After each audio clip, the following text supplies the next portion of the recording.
Hi everyone, welcome back to the Cozy Chair. This morning I am going to read to you Wild About Books. I wanted to read this to you because the other day I got to go to the zoo. And it was so fun. I saw all sorts of different animals. I saw animals just like what was on this book. I saw some monkeys and some zebras.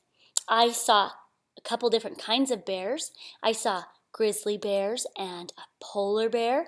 And I even saw a lion, a couple of lions actually, and even some baby lion cubs. It was so fun. This book, Wild About Books, is by Judy Sierra, and pictures are by Mark Brown.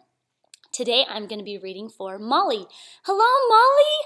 I hope you like this book. Wild About Books.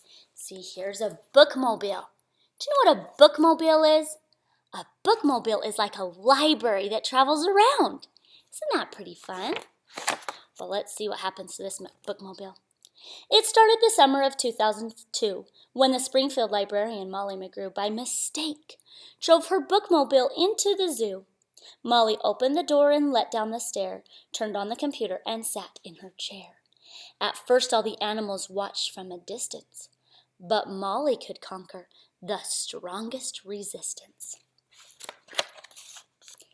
By reading aloud from the good Dr. Seuss, she quickly attracted a mink and a moose, a wombat, an oryx, a lemur, a lynx, 8 elephant calves, and a family of skinks.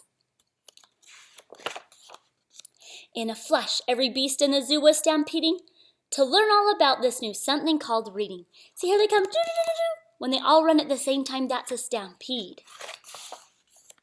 Forsaking their niches, their nests, and their nooks, they went wild, simply wild about wonderful books, choosing thin books and fat books and Cat in the Hat books, and new books and true books, and heaps of how-to books.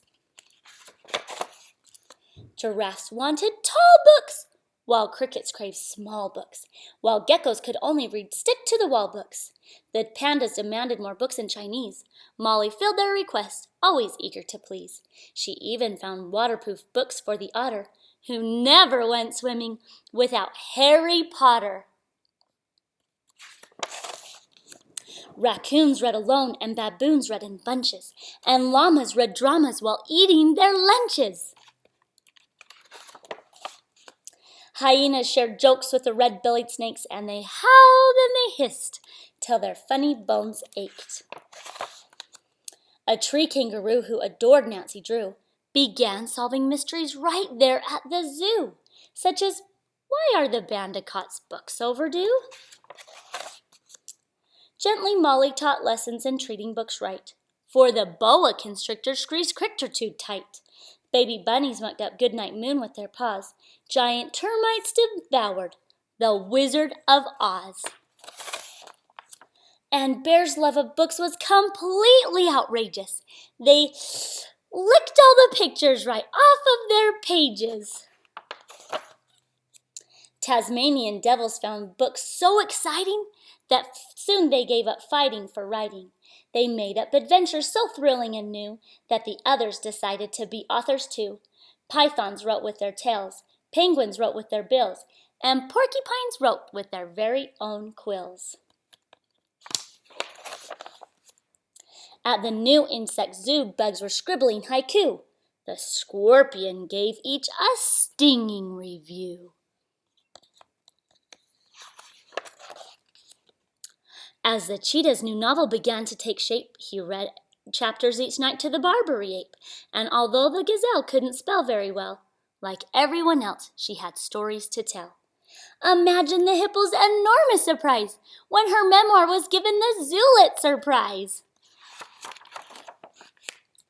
With so many new books, Molly knew what to do. She hired 12 beavers, a stork, and a gnu to build a branch library there at the zoo. Then the animals cried, "We can do it ourselves! We can check the books out! We can put them on shelves!" And they did, and they do, up to this very day. 3 cheers for the zoobrary. Hip, hip, hooray! When you visit the zoo now, you surely won't mind if the animals seem just a bit hard to find. They're snug in their niches, their nests, and their nooks, going wild, simply wild, about wonderful books. See them in there? reading all their books. The bears and the lions, the cheetah. Look at all those people. The people are trying to see the animals. So the other day when I was at the zoo and I couldn't see the animals, some of them were hiding, I thought, maybe, just maybe, they're snug in their niches, their nests, and their nooks, going wild, simply wild, about wonderful books. I hope that you liked that book, and I hope that you'll come back to hear many more stories on the Cozy Chair. If there is a book you want me to read, you can send me a little email telling me your name and what book you want me to read. You can email me at thecozychairclub@gmail.com. Thanks